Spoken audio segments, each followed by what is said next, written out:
Thanks everyone for joining me for another reading through the Bible in chronological order. Today we are reading from Numbers 14 and 15 with a side shot to Psalm 90. Then the whole community broke into loud cries, and the people wept that night.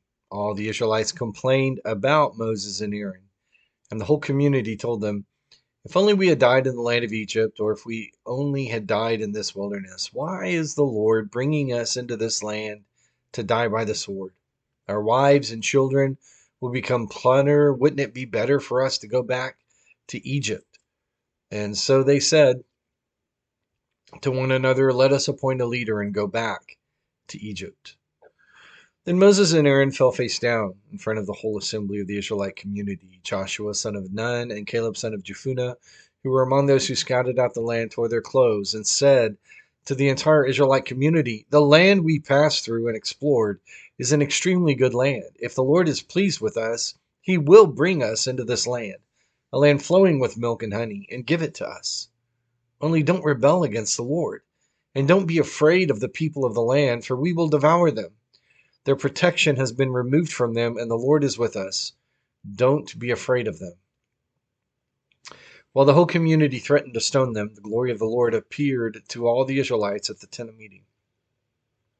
And the Lord said to Moses, "How long will these people despise me? How long will they not trust in me despite all the signs I have performed among them?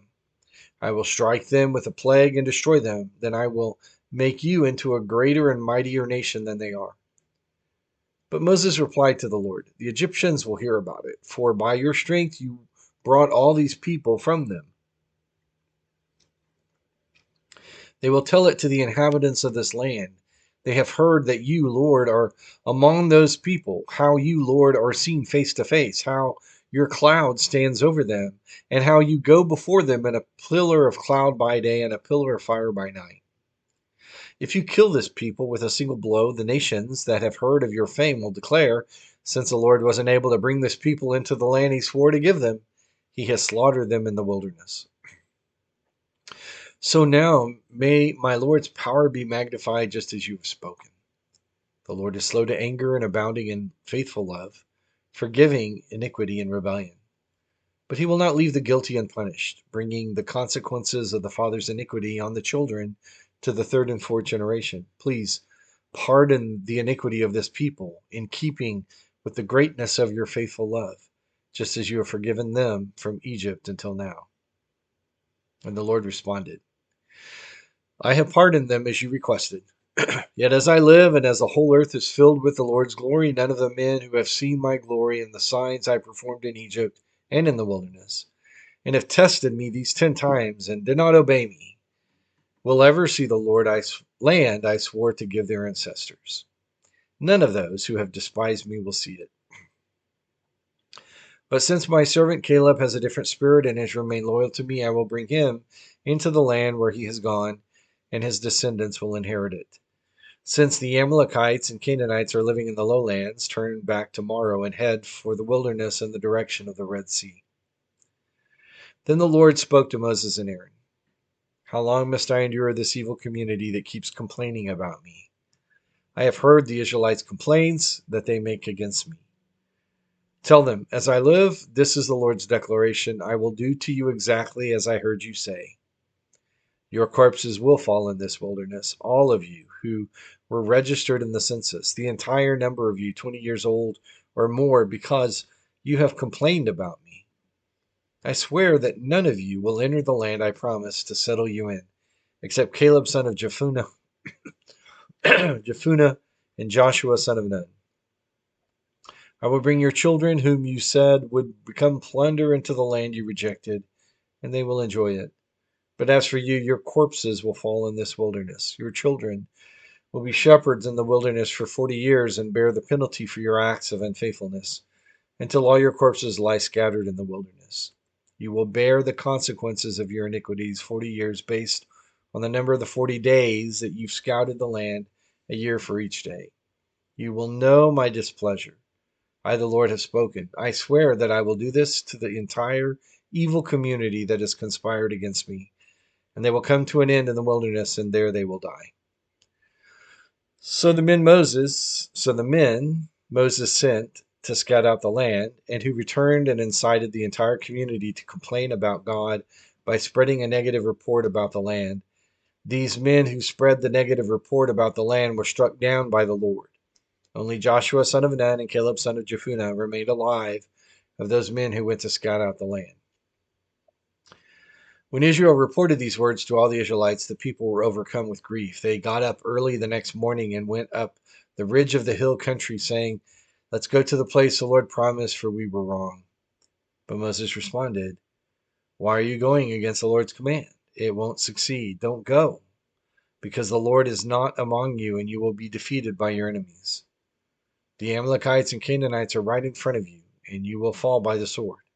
The Lord won't be with you, since you've returned from following him."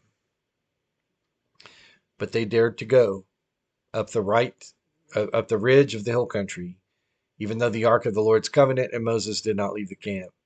And the Amalekites and the Canaanites who lived in that part of the hill country came down, attacked them, and routed them as far as Hormah. So the Lord instructed Moses, "Speak to the Israelites and tell them, when you enter the land I am giving you to settle in, and you make a food offering to the Lord from the herd or flock, either a burnt offering or a sacrifice to fulfill a vow, or as a freewill offering, or at your appointed festivals, to produce the pleasing aroma for the Lord. The one presenting this offering to the Lord is also to present a grain offering of 2 quarts of the fine flour mixed with a quart of oil. Prepare a quart of wine as a drink offering with the burnt offerings or sacrifice of each lamb. If you prepare a grain offering with a ram, it is to be 4 quarts of fine flour mixed with a third of a gallon of oil. Also present a third of a gallon of wine for a drink offering as a pleasing aroma to the Lord. If you prepare a young bull as a burnt offering or as a sacrifice to fulfill a vow, or as a fellowship offering to the Lord, a grain offering of 6 quarts of fine flour mixed with 2 quarts of oil to be presented with the bull. Also present 2 quarts of wine as a drink offering. It is a food offering, a pleasing aroma to the Lord. And this is to be done for each ox, ram, lamb, or goat. This is how you are to prepare each of them, no matter how many." Every Israelite is to prepare these things in this way when he presents a food offering as a pleasing aroma to the Lord. When an alien resides with you, or someone else is among you, and wants to prepare a food offering as a pleasing aroma to the Lord, he is to do exactly as you do throughout your generations. The assembly is to have the same statute for both you and the resident alien as a permanent statute throughout your generations. You and the alien will be alike before the Lord. The same law and the same ordinance will apply to both you and the alien who resides with you. The Lord instructed Moses, "Speak to the Israelites and tell them, after you enter the land where I'm bringing you, you are to offer a contribution to the Lord when you eat from the food of the land. You are to offer a loaf from your first batch of dough as a contribution. Offer it just like a contribution from the threshing floor.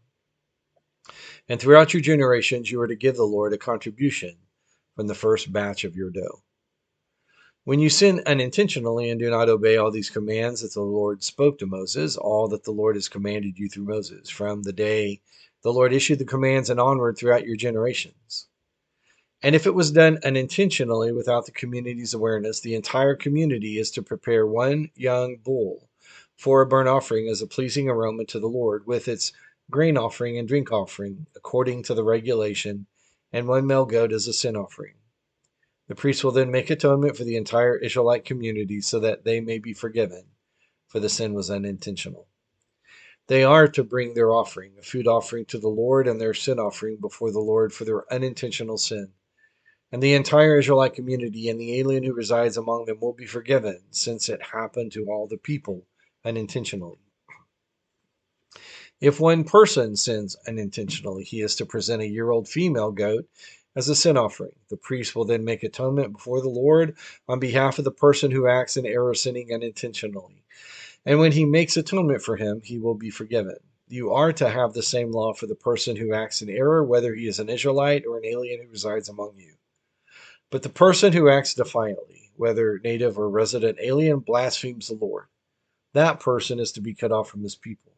He will certainly be cut off because he has despised the Lord's word and broken his command. His guilt remains on him. While the Israelites were in the wilderness, they found a man gathering wood on the Sabbath. And those who found him gathering wood brought him to Moses, Aaron, and the entire community. They placed him in custody because it had not been decided what should be done to him. Then the Lord said to Moses, "The man is to be put to death. The entire community is to stone him outside the camp." And so the entire community brought him outside the camp and stoned him to death, as the Lord had commanded Moses. And the Lord said to Moses, "Speak to the Israelites and tell them that throughout their generations they are to make tassels for the corners of their garments and put a blue cord on the tassel at each corner. These will serve as tassels for you to look at so that you may remember all the Lord's commands and obey them and not prostitute yourself by following your own heart and your own eyes. The way you will remember and obey all my commands and be holy to your God. I am the Lord, your God, who brought you out of the land of Egypt to be your God. I am the Lord, your God." Now Psalm 90, a prayer of Moses, the man of God. Lord, you have been our refuge in every generation. Before the mountains were born, before you gave birth to the earth and the world, from eternity to eternity, you are God. You return mankind to the dust, saying, "Return, descendants of Adam, for in your sight 1,000 years are like yesterday that passes by like a few hours of the night. You in their lives, they sleep, they are like grass that grows in the morning. In the morning it sprouts and grows, by evening it withers and dries up. For we are consumed by your anger, we are terrified by your wrath. You have set our iniquities before you, our secret sins in the light of your presence. For all of our days ebb away under your wrath. We end our years like a sigh. Our lives last 70 years, or if we're strong, 80. Even the best of them are struggle and sorrow. Indeed, they pass quickly and we fly away. Who understands the power of your anger? Your wrath matches the fear that is due you. Teach us to number our days carefully so that we may develop wisdom in our hearts. Lord, how long? Turn and have compassion on your servants. Satisfy us in the morning in your faithful love, with your faithful love, so that we may shout with joy and be glad all our days. Make us rejoice for as many days as you have humbled us, for as many years as we have seen adversity. Let your work be seen by your servants, and your splendor by their children. And let the favor of the Lord our God be on us. Establish for us the work of your hands. Establish the work of your hands. So Moses and God, after the people's rejection of God with the 10 spies, the decision is made where God really just wants to start again. And Moses' plea for God to not eradicate them is responded to affirmatively. God says, "I will forgive them. I will restrain from this punishment." And then reading of Psalm 90, a psalm of prayer showing God's extraordinary power and his place, when put together, helps us see why it was that Moses was so humble, because he had such a healthy understanding of who God was. Even in Numbers chapter 15 in the laws about offerings, the instructions given that if someone broke the law regarding the Sabbath, what they were to do wasn't decide on their own, but rather consult God for that final instruction because of who God is, the sovereign of the king and the sovereign of the nation of Israel. They had no king yet, but they would have a king soon because God was their king. So lesson, application. Do what God says. The real message all through the law is to instruct Israel to be responsive, to follow the way God directs. All it does reveal, though, is our persistent hardness of heart. And so, as we read through the narrative of Israel's very disobedient history, let's not make that history ours. Join me again for another reading tomorrow through the Bible in chronological order.